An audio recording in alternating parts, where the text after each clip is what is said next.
Big Daddy Kane, The Pursuit of Originality in Hip Hop. So in a candid look at his career and final album, Curtain Call, Golden Era architect Big Daddy Kane put rest to legendary rivalries like his media-fueled friction with Rakim, while doubling down on the foundational value that built the genre, relentless originality. So there's a little video here, and then got a couple questions. I have a documentary called Paragraphs I Manifest, talking about the importance in lyricism. And it's basically focused on the importance of lyrics. It's something I just really wanted to do, hopefully to just educate the younger generation, the new artists that's coming in the game, because I've always felt that originality is the thing that's going to give you your stay power. Following a trend gonna make you hot for the moment, but when that trend is gone, you gone. That originality is gonna be the shit that gives you your stay power. Okay. Which contemporary artist today best embody that spirit of unapologetic originality? Tyler, the Creator. I think he's just the standard bearer for creating music that is something you're like, okay, I'm not sure what I'm going to get here. It was funny. I think Jackson and I were the only two that liked the album that came out last summer. That was like the dance Break album. the Glass. Yeah, I love that record. Got some cool joints on it, but overall. Yeah.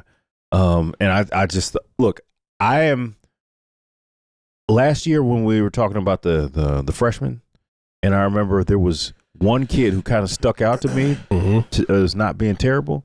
And he's kind of got a little motion going on this summer. Chief Baby Do It. I was about to say Chief Baby Do It. That's how it is. Yeah. But that Ghetto Love Story song is fire. But you mean the one that was written by AI? What was it? He is one of the ones that said he had AI helping him write shit. No. We should. Well, scratch that. Well, that's what we're talking about here. It's like a super popular song, like TikTok and stuff. Yeah, it's an AI record. Okay. I can even go further and add on to what you just said and say Odd Future as a whole. When you think about what they gave the game. Frank Ocean, you think about the internet. Sid, you know what I'm saying? Sid, who's in the internet. Even film and movies. Correct. Yeah, they definitely stand out. Originality, of course, Kendrick. He's original. That's who I was going to say. Yeah, he's definitely original. He doesn't have an album to me that sounds like the other ones.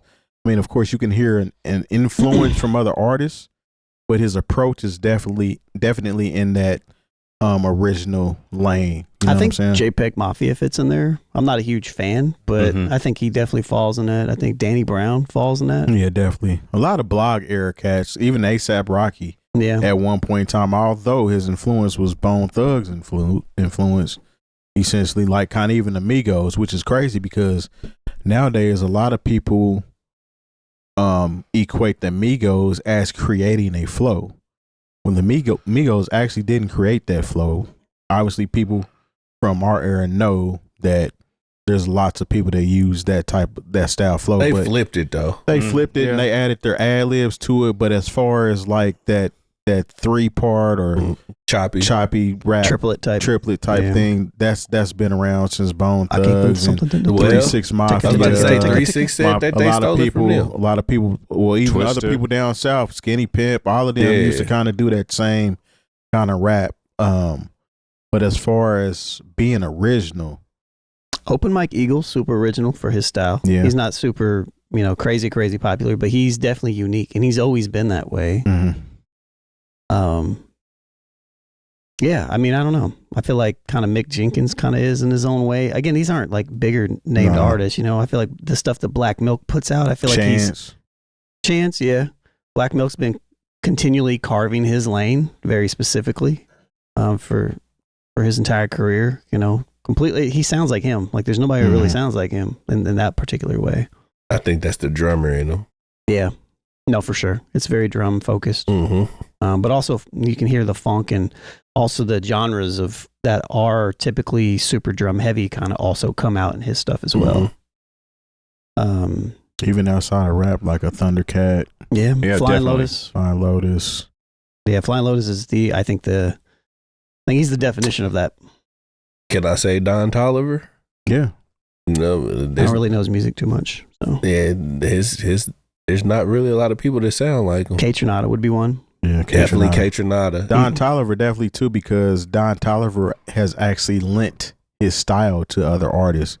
Even a Kid Cudi. Kid Cudi isn't as popular as he once was, but he did lend his style and his, you know what I'm saying, ridership to other artists who help advance their careers.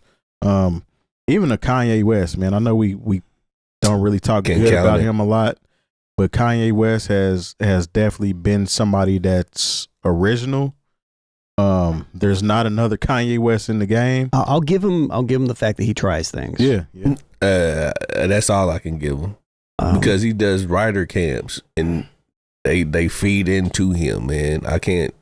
Well, even I'm more, when I talk Kanye, I don't talk new Kanye. Even early Kanye. Yeah. I don't know, man. GLC. First couple albums. GLC, Consequence. Yeah. All of them was helping feeding that machine. Yeah. He still was creating the vibe and the beats and the John Bryan. Yeah. What about, this might be controversial, but what about Georgiana? I mean, she's original. I mean, if you look up the definition of original, she's right there. Now, is it going to mean original in a standing power type of sense, though? I don't know. And I think that's more so what Big Daddy Kane was saying. Like, somebody that's original is going to stand the test of time based on their originality. The originality still has to be good and sought after. I guess it just depends on what the metric is, you know, because like I don't like her, but she is unique. You know what I mean? Touche. Yeah. You know, but she, well, never. I was about to say, she reminds me of Playboy Cardi. You know what I mean? It's just a white female doing Playboy Cardi type records. Oh, I never thought of it like that. maybe with a little bit more. Cardi the original one then? That's who I was thinking. Yeah. Yeah. I don't know. And I'm only I only know his records because of my son. I would say the artist that started rapping off beat intentionally, whoever they are. The Detroit style, where they rap ahead of the beat type of thing. Yeah. I mean, you know, that's you know, how many more different ways can you slice a piece of cheese? You know, but that was new. You know, It was. I don't like it at all. But look, even when I think about somebody like Larry June, you know, I don't want to be the one to have to say it, so I'm glad that you did. No, I mean, because I'm not super. There's a lot of stuff to him I like, but there's just stuff I just like. I was like, I can't do this. But it's definite. Like, he's built a core audience based on his vibe and the originality that he's brought to the game. Yeah, Currency did it too. Yeah. Well, yeah. I guess you're You right. know, and Dom Kennedy, I feel like I don't know. I feel like kind of spearheaded that. Yeah. Kind of feels like it. I feel like content. I know you don't agree. Yeah, but content wise, Larry June is definitely original as far as what he's rapping about. He's rapping about health and wellness along with being fly. There's you know more what I'm saying? to it. So there's a little more to it, but him being from the West Coast and me being a lifelong West Coast listener, I hear the influence in it, but I do hear the originality in his deliverance and what he's talking about. Yeah. And Dom, he's got some stuff I kind of like. Yeah. But he's a vibe. You know? Dom. Yeah. Yeah, Blogger, man. It's Dom, just yeah.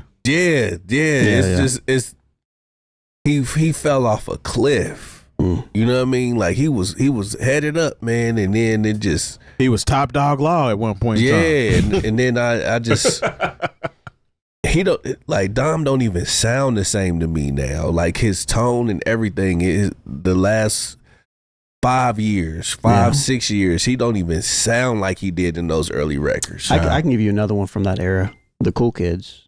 Yeah. I listened to their last record too. But a lot of that's because of Chuck, though. Yeah.